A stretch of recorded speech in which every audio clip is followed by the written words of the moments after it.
سلام عزیزان، وقتتون بخیر. ویدیو امروز آموزش یه مدل دامن پلیسه هستش که البته ما اول یه مدل دامن کلوش رو با هم دیگه ایجاد میکنیم و من مبانی ایجاد دامن کلوش رو بهتون آموزش میدم و بعد روی اون دامن کلوش میایم و پلیسه ها رو ایجاد میکنیم. کلاً پلیسه ها انواع مختلفی دارن. ما اینجا توی این تصویر در این قسمت پلیسه آکاردئونی رو داریم که همطور که میبینید پلیسه های آکاردئونی چین های موازی و باریکی دارن. عمق این چین ها معمولاً بیشتر از 1.5 سانت نیست و توی این قسمت از تصویر یه مدل دیگه از پلیسه رو میبینید به نام پلیسه چاقویی. پلیسه های چاقویی مثل پلیسه آکاردئونی همطور که میبینید همه در یک جهت قرار گرفتن، ولی عمق این مدل پلیسه از پلیسه آکاردئونی بیشتر هستش. و توی این قسمت از تصویر یه مدل دیگه از پلیسه رو میبینید که بهشون میگیم پلیسه های جعبه‌ای. پلیسه های جعبه‌ای از 2 تا پلیسه چاقویی تشکیل شدن که در جهت مخالف همدیگه قرار گرفتن. توی این تصویر چند مدل دامن پلیسه رو میبینید که همگی از نوع پلیسه های آکاردئونی هستن. همونطور که میبینید پلیسه ها باریک هستن و کم عمق هستند. برای ایجاد این مدل دامن‌های پلیسه توی کلو 3D روش‌های مختلفی وجود داره که من امروز راحت ترین و ساده ترین روشش رو بهتون آموزش میدم و توی ویدیوهای بعدی روش‌های دیگه ایجاد دامن پلیسه توی کلو 3D رو با هم دیگه کار میکنیم. من از لایبرری یه آواتار باز میکنم.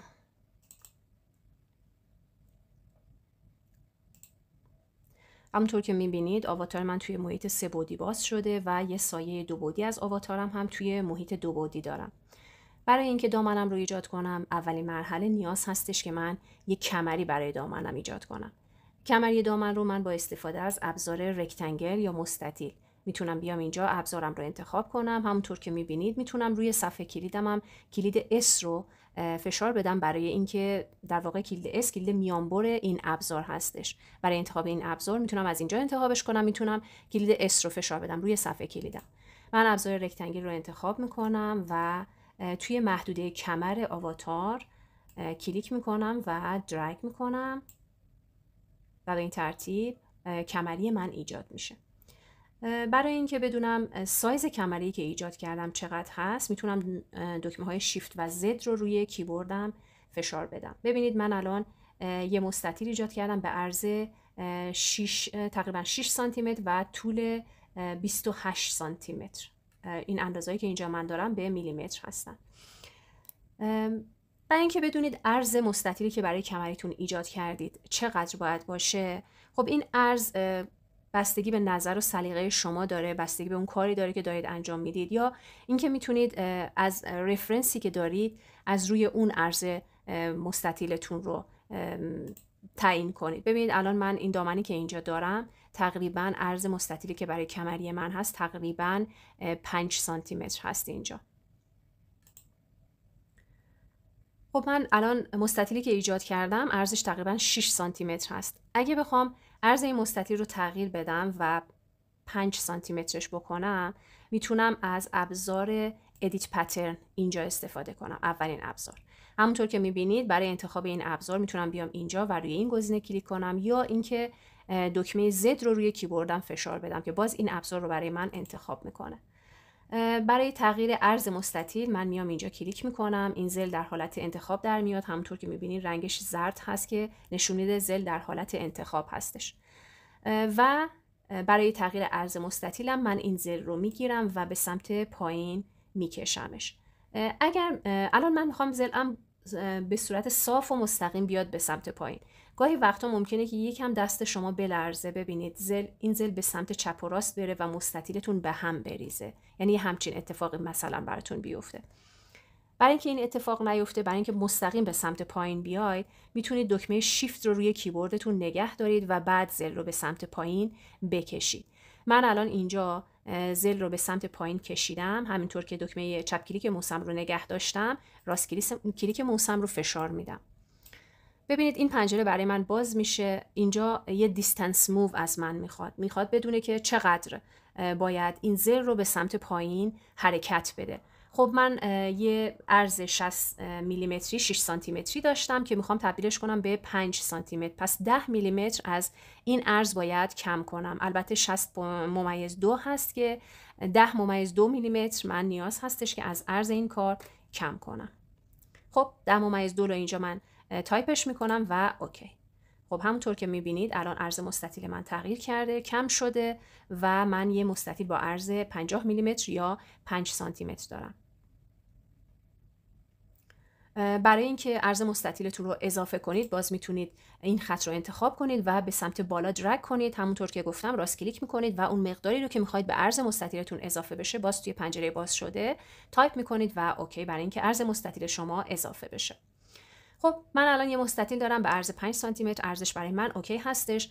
برای اینکه بدونید طول مستطیلتون باید چقدر باشه، من اگه بخوام یه مقدار حدودی بهتون بگم، ببینید ما این سایه دو بعدی آواتارمون رو که اینجا داریم، همونطور که میبینید طول مستطیل من یک مقداری از کمر آواتار بیشتر هست. دلیلش هم این هستش که ما اینجا یک سایه دو بعدی داریم که فقط قسمت جلوی کمر رو به ما نشون میده و قسمت پهلوها رو اینجا ما توی این سایه نداریم. ولی الگویی که ایجاد کردیم باید بعد از دوخت بیاد هم قسمت جلو رو در پوشش بده و هم قسمت پهلوها رو پوشش بده. به خاطر همین یک مقداری من عرض این کمری رو از عرض اون چیزی که میبینم سایه آواتارم از عرض کمر آواتار بیشتر گرفتم. شما زمانی که میخواید هر الگوی دیگه هم رسم کنید باید همین کار رو انجام بدید، به خاطر اینکه در نهایت الگو باید روی بدن سه بعدی دوخته بشه، توی محیط سه بعدی دوخت بخوره. شما الگوتون رو باید بزرگتر از سایه آواتار در نظر بگیرید. حالا بعد از دوخت اگر احساس کردید که کمری شما یا حالا الگوی شما یه مقدار گشاد هست یا تنگ هست، میتونید باز با استفاده از ابزار ادیت پترن بیایید و سایزش رو تغییر بدید و اون رو ادیت کنید. این مشکلی نداره، ولی در کل ما یه مقداری از اون سایه آواتار میایم و پترن هامون رو بزرگتر در نظر میگیریم. خب من این کمری رو ایجاد کردم. باز دوباره با استفاده از ابزار ادیت پترن دکمه زد روی کیبوردم میام این زل رو انتخاب میکنم، راست کلیک و آنفولدش میکنم. ببین من الان یک کمری کامل دارم که میتونه دور تا دور کمر آواتار من رو بپوشونه. کمری من اینجا در حالت انتخاب هست با استفاده از ابزار ترانسفورم پترن یا دکمه A روی کیبوردتون میتونید الگوتون رو انتخاب کنید. و همطور که میبینید الان که الگوی من در حالت انتخاب هست، اینجا توی محیط سه بعدی الگوی من رنگ زرد به خودش گرفته و این نشون میده که الگوی من در حالت انتخاب هست. ولی همونطور که میبینید الگوی من یه حالت فلت و صافی رو داره و دور بدن آواتار قرار نگرفته. اگه من این الگو رو در این حالت دوخت بزنم و سیمیولیت کنم، الگو میفته روی زمین و دور بدن آواتار قرار نمیگیره. ببینید من الان این الگو رو برای شما دوخت میکنم، این کمری رو. اوکی، دوخت ما انجام شد و سیمیولیت. ببینید با اینکه الگو دوخت خورده، با اینکه کمری دوخت خورده، ولی میفته روی زمین و دور بدن آواتار قرار نمیگیره. برای اینکه این مشکل پیش نیاد من یه کنترل زد میزنم، برمیگردونم. خب الگو الان دوباره قرار گرفت روبروی بدن آواتار. برای اینکه این مشکل پیش نیاد من نیاز دارم که اینجا توی قسمت آواتار دیسپلی ابزار دوم ارنجمنت پوینتس رو روشن کنم. شو ارنجمنت پوینتس. دکمه میان بردش هم روی کیبوردمون شیفت F هستش. حالا یا من از اینجا میتونم انتخاب کنم یا شیفت F رو بزنم تا این نقاط رو که بهشون میگیم ارنجمنت پوینت روی بدن آواتار روشن کنه و به من نشون بده.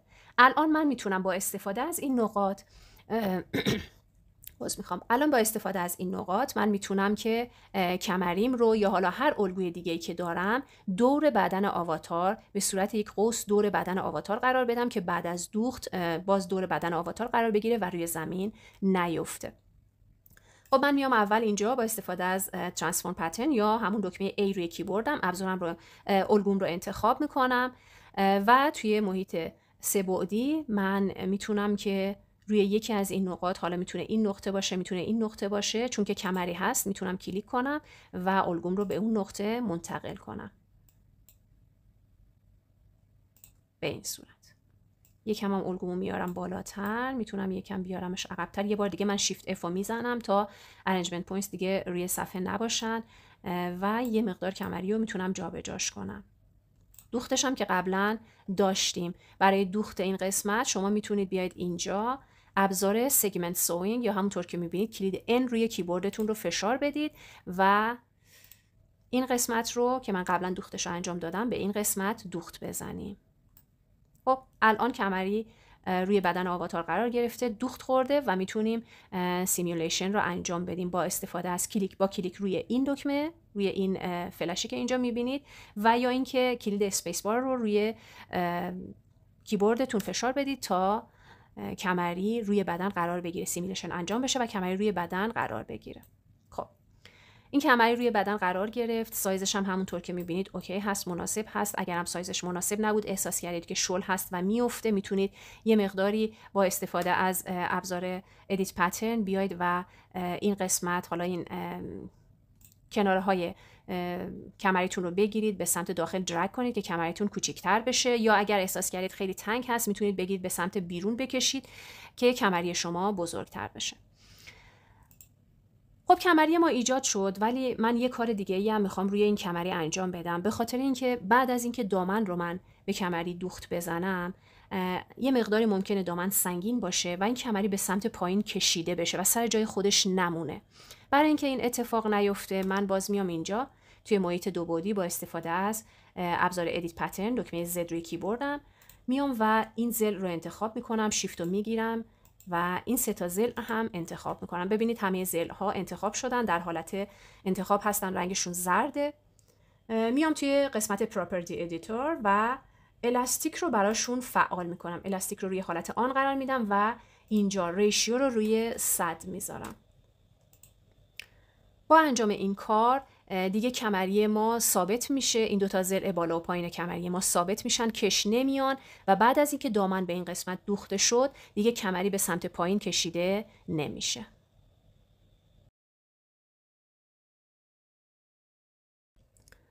در مرحله قبل ما اومدیم و کمری رو برای دامن کلوشمون ایجاد کردیم. در این مرحله من باید فرم اصلی دامن تمام کلوشم رو ایجاد کنم. برای این کار میام و از این دسته از ابزارها من ابزار الیپس رو انتخاب میکنم. میتونم همینجا روی الیپس کلیک کنم یا اینکه همونطور که میبینید کلید میانبر ای رو روی صفحه کلیدم فشار بدم که این ابزار برای من به حالت انتخاب در بیاد. دایره دامنم رو رسم میکنم، میتونم شیفت رو بگیرم که یک دایره کامل به من بده. سایز این دایره در حال حاضر یه دایره حدودی هستش، یه دایره حدودی رسم میکنیم، به کمری دوخت میزنیم و وقتی که روی بدن قرار گرفت اگر حس کردید که حالا دامنی که ایجاد کردید خیلی بلند هست یا خیلی کوتاه هست، میتونید بعداً برگردید توی محیط دو بعدی با استفاده از ابزار ادیت پترن و این دایره رو یه مقداری تغییرش بدید، حالا کوچکتر یا بزرگترش کنید. ولی در این مرحله از کار ما فقط یه دایره حدودی رسم میکنیم. برای اینکه قسمت وسط دامن رو ایجاد کنیم من نیاز دارم به اینکه از دسته ابزارهای اینترنال ابزار اینترنال الیپس رو انتخاب کنم. این ابزار میتونم از اینجا انتخابش کنم یا اینکه دکمه R رو روی کیبوردم بزنم. برای این میام از ابزار اینترنال استفاده میکنم چون که من از قبل یه پترن رو ایجاد کردم، یه الگو رو ایجاد کردم و الان میخوام داخل این الگو حالا یا یه شکلی رو ایجاد کنم یا یه سری خطوطی رو ایجاد کنم. برای این کار نیاز دارم که حتما از ابزارهای اینترنال استفاده کنم.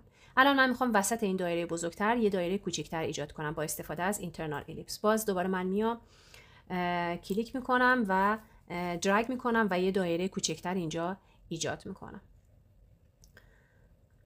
توی مرحله بعد من نیاز دارم که این دایره کوچیکتر دقیقاً وسط دایره بزرگتر قرار بگیره. برای این کار باز میام دکمه A رو روی کیبوردم فشار میدم و دایره رو حرکت میدم. همونطور که میبینید ما یه سری خطوط نقطه چین داریم که به صورت به علاوه روی کار مشخص شده.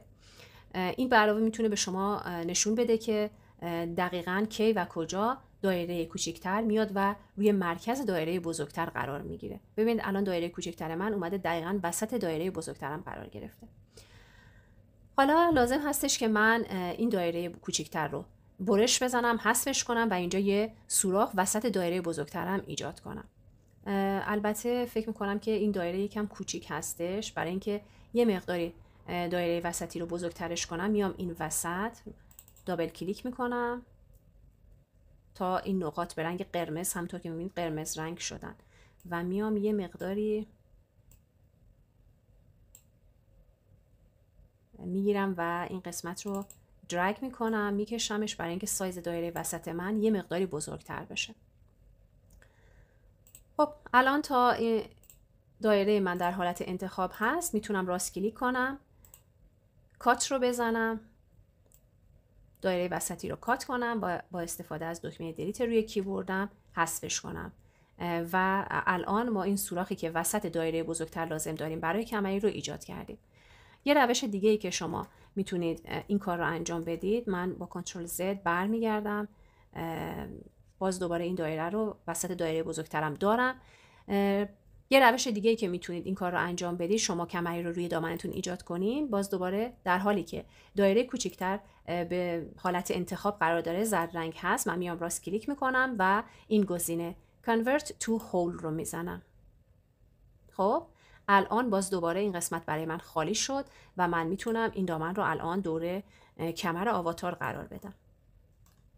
ببینید الان باز دوباره دامن من در حالت انتخاب هستش. اینجا الگوی من زرد رنگ هست. من میتونم با استفاده از گیزموها الگوم رو حرکت بدم، بیارم و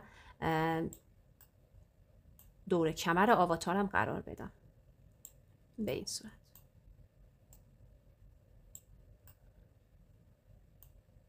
و در مرحله بعد من میام و کمری رو به دامنم دوخت میزنم. برای این کار من از ابزار فری سوینگ استفاده میکنم. ابزار رو میتونم از اینجا انتخاب کنم یا اینکه دکمه M رو روی کیبوردم بزنم و دوخت من از این قسمت کمری شروع میشه. یک بار کلیک برای اینکه تموم بشه و باز میام و در این قسمت این دایره رو به این قسمت از کمری دوخت میزنم. ببینید دایره کامل دوخت خورده به کمری من و الان میتونم عملیات سیمیولیشن رو انجام بدم. اون قسمت هایی هم که توی بدن آواتار گیر کرده میتونید آروم بکشید و از بدن آواتار جداش کنید. خب الان اگه بخواید که یکم قد دامنتون بلندتر بشه، حالا هر مقداری که بخواید بلندتر یا کوتاه‌تر بشه، باز من میام اینجا. ببینید ابزار من ابزار ترانسفورم پترن هست. میتونید کلید A رو روی کیبوردتون فشار بدید تا این الگو در حالت انتخاب قرار بگیره. باز من میام این وسط دابل کلیک میکنم تا این نقاط قرمز رنگ بشن و میگیرم و یه مقداری میکشمش برای اینکه قد دامن من بلندتر بشه.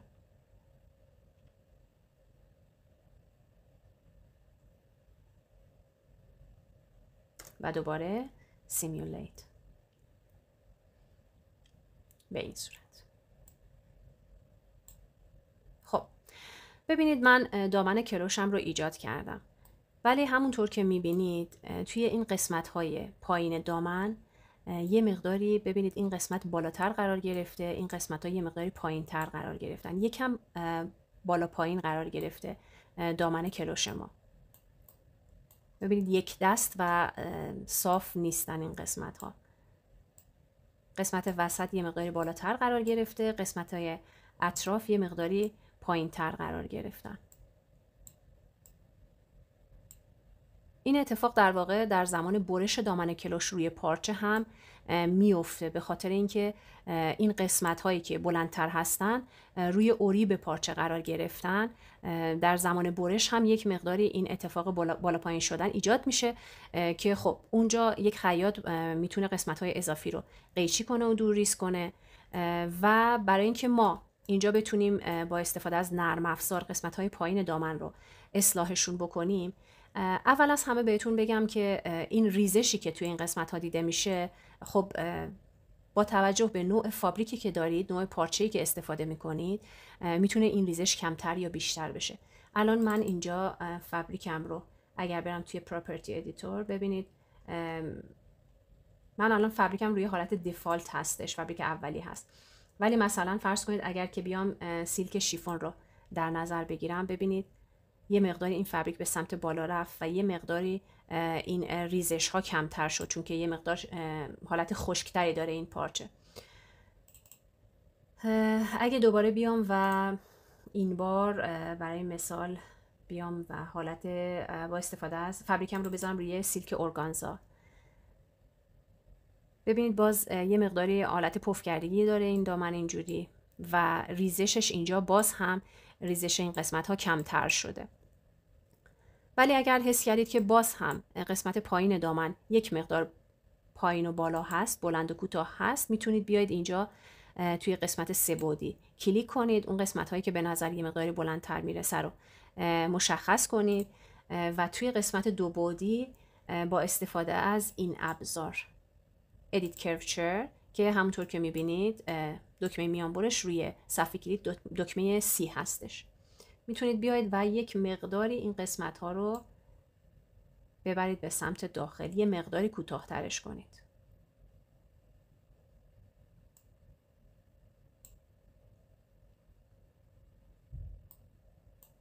به این صورت. برای اینکه قسمت پایین دامن شما یک حالت صاف و یک دستی به خودش بگیره.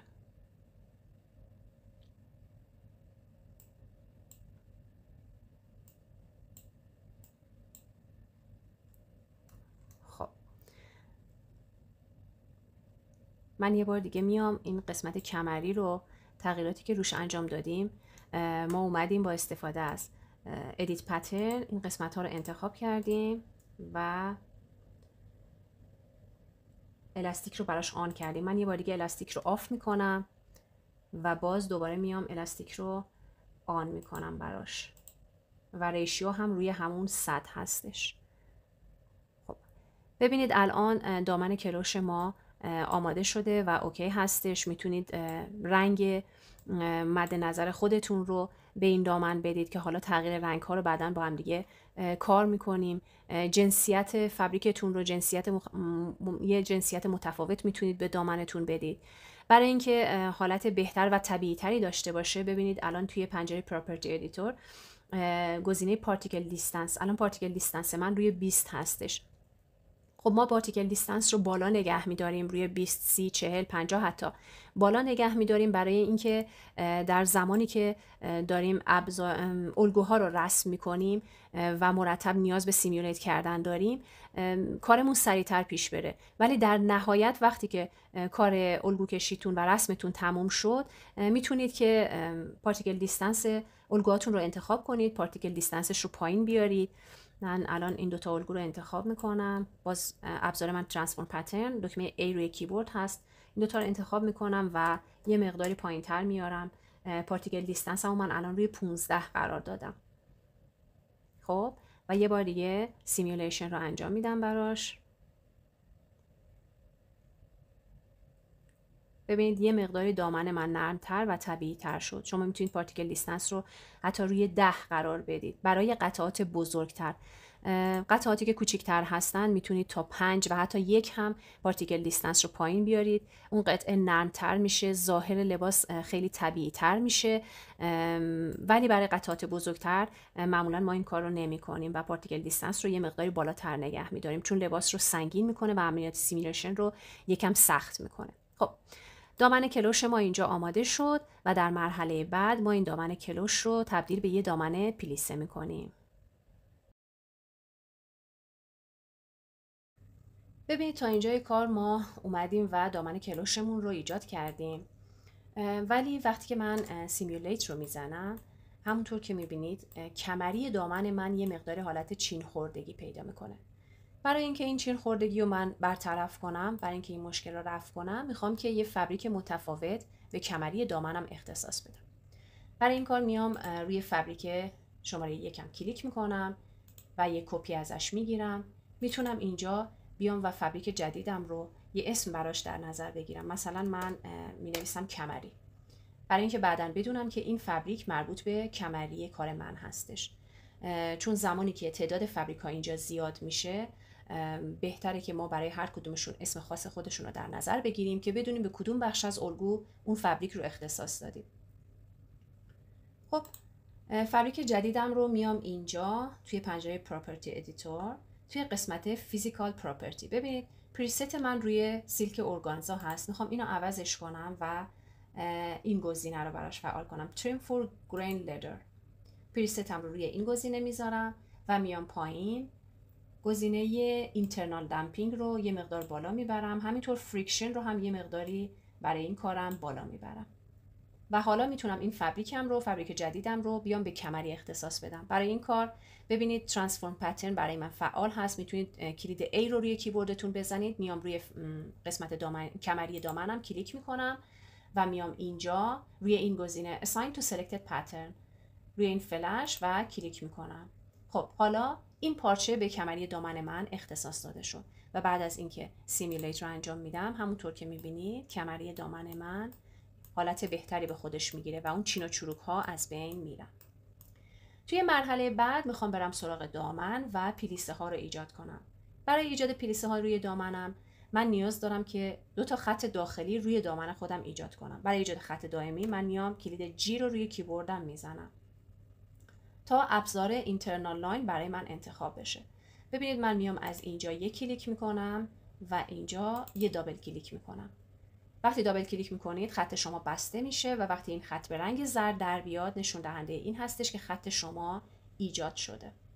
ببینید این خط الان برای من ایجاد شد. من نیاز دارم که یه خط دیگه هم اینجا ایجاد کنم، یک کلیک و یه دابل کلیک.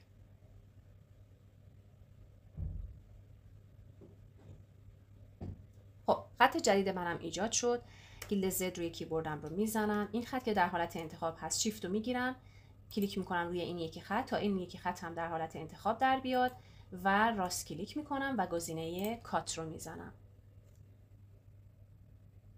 به این ترتیب این قسمت از الگوی من همونطور که میبینید کات شده و جدا شده و میتونم این قسمت رو انتخابش کنم و گزینه دلیت روی کیبورد رو بزنم چون دیگه نیاز به این قسمت از الگو ندارم. حالا برای اینکه روی باقی مانده الگوی خودم پلیسه ها رو ایجاد کنم باز کلید Z روی کیبورد رو میزنم، این خط رو انتخاب میکنم، شیفت رو میگیرم، این خطم انتخاب میکنم، همونطور که خطوط در حالت انتخاب هستن راست کلیک میکنم و توی پنجره باز شده این گزینه Distribute Internal Line Between Segments رو کلیک میکنم. ببینید توی پنجره‌ای که باز شده برای من یه گزینه اولمون Number of Offsets هست. اینجا از من میخواد که اون تعداد خطی که میخوام ایجاد کنه برام رو اینجا وارد کنم. برای مثال من میام عدد 10 رو وارد میکنم. الان ببینید 10 تا خط برای من با فاصله های یکسان روی دامنم ایجاد کرده. این خطوط در واقع نشون دهنده پیلی ها یا پلیسه هایی هستن که روی دامن ما قرار ایجاد بشه. ولی همونطور که در ابتدای ویدیو بهتون گفتم ما میخوایم دامنمون پلیسه های آکاردئونی داشته باشه و پلیسه های آکاردئونی هم باریک هستن و به هم نزدیک هستن. بنابراین من نیاز هست که یه عدد بالاتری رو وارد کنم. هر چقدر که این عدد من بالاتر بره همونطور که میبینید این خطوط به هم نزدیکتر میشن، تعدادشون بیشتر میشه و باریکتر میشن. برای مثال من اینجا میتونم عدد 60 رو وارد کنم. ببینید باز خطوط من به هم دیگه نزدیکتر شدن. میتونم عدد 70 رو وارد کنم تا باز خطوط بیشتری به من بده و فاصله بین خطوط من کمتر بشه. شما میتونید هر چقدر که بخواید این عدد رو بالاتر ببرید یا پایینتر بیارید. و اوکی. خب به این صورت خطوط داخلی من ایجاد شدن. توی مرحله بعد من میام اینجا روی این ابزار که مربوط به کارهای پلیسه هست کلیک میکنم و این یکی گزینه پلیتس فولد رو انتخاب میکنم. من میتونم بیام اینجا و یک کلیک کنم قبل از اولین خط داخلی که ایجاد کردم و همینطور که به پیش میرم مرتب کلیک میکنم و موس رو حرکت میدم و در نهایت میتونم یه دابل کلیک کنم. با این کار ما نشون میدیم که میخوایم جهت پلیسه هامون به کدوم سمت باشه و وقتی که این پنجره که برای من باز شده، ببین پنجره پلیس فولد که برای من باز شده، توی قسمت بالای پنجره 3 مدل پلیسه‌ای که من اول ویدیو براتون معرفی کردم رو اینجا نشون داده. نایف پلیتس که همون پلیسه‌های چاقویی هستن، باکس پلیتس که همون پلیسه‌های جعبه‌ای هستن و آکاردیون پلیتس که همون پلیسه‌های آکاردئونی هستن. حالا من میام آکاردیون پلیتس رو انتخاب میکنم به خاطر اینکه میخوام پلیسه‌های آکاردئونی روی دامنم ایجاد کنم. و این قسمت Number of Internal Lines per Pleat، این قسمت ما میتونیم عدد 2 یا 3 رو انتخاب کنیم ولی بهتره برای هر 3 مدل کارمون عددی که اینجا قرار میدیم عدد 3 باشه و اوکی. خب پلیسه هامون رو ایجاد کردیم. در مرحله بعدی لازمه که من این قسمت پشت دامنم رو که درزی که پشت دامنم ایجاد کردم رو به همدیگه دوخت بزنم. من کلید N روی کیبوردم رو میزنم تا ابزار سگمنت سوینگ برای من انتخاب بشه. کلیک میکنم روی این قسمت و کلیک روی این قسمت و این دوتا درز برای من دوخت میخورن. کمری دامنمون هم ببینید قبلا دوخته بودیم. این قسمت کمری رو ما قبلا به این قسمت از دامن دوخت زده بودیم و الان دیگه میتونیم که سیمیولیت رو انجام بدیم.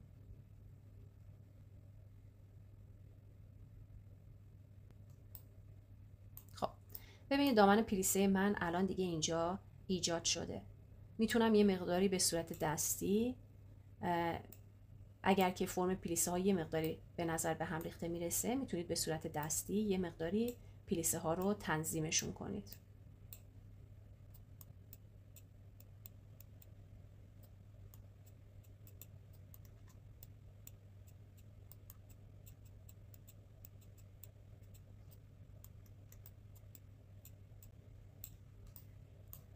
کار دیگه که میتونید انجام بدید اینه که گزینه راست کلیک کنید و گزینه strengthen رو فعال کنید.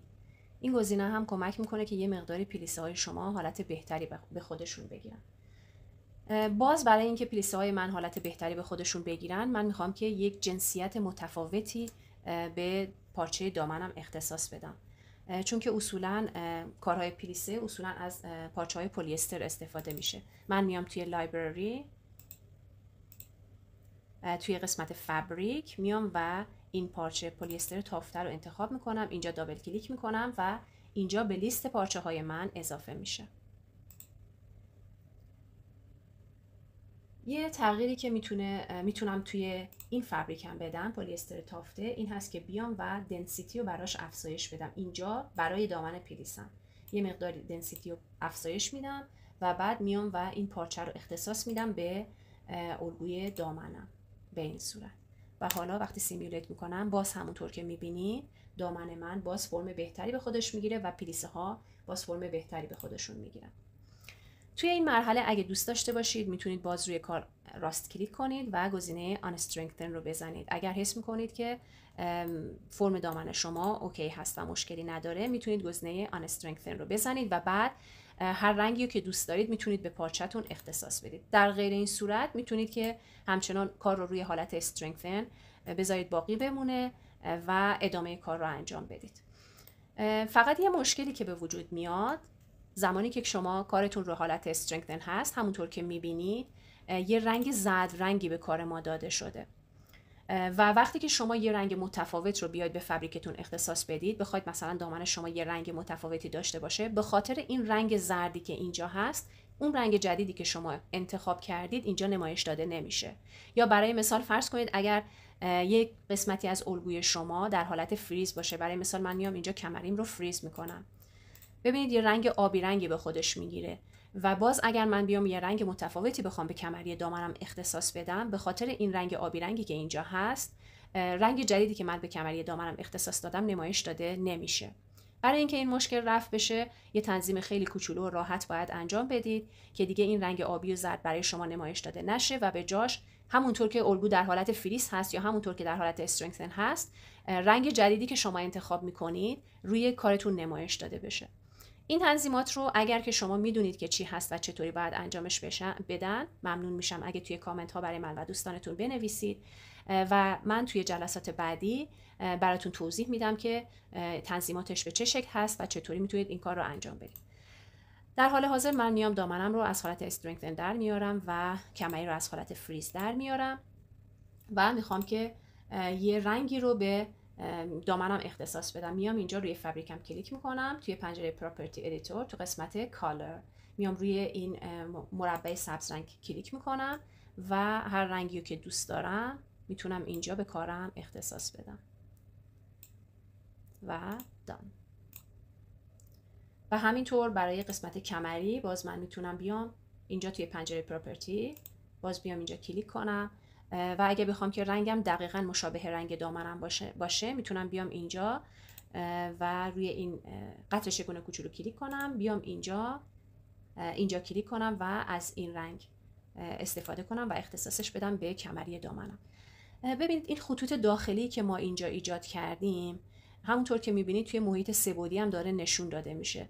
برای اینکه اینا نشون داده نشن توی محیط سه‌بعدی میایم روی این گزینه Show Internal Line. وقتی که این گزینه رو من انتخاب کنم، همونطور که میبینید دیگه خطوط داخلی من اینجا نشون داده نمیشن. خب من اینجا آواتار رو هم براتون هایدش میکنم. ببینید دامن ما کامل شد، دامن پلیسه من، و کارش اینجا تموم شده. اگر آموزش امروز رو دوست داشتید و براتون مفید بود، یادتون نره که ویدیو رو لایک کنید، به کانالم سابسکرایب کنید و آموزش رو با دوستانتون به اشتراک بذارید. تا آموزش های بعدی، خدا نگهدار.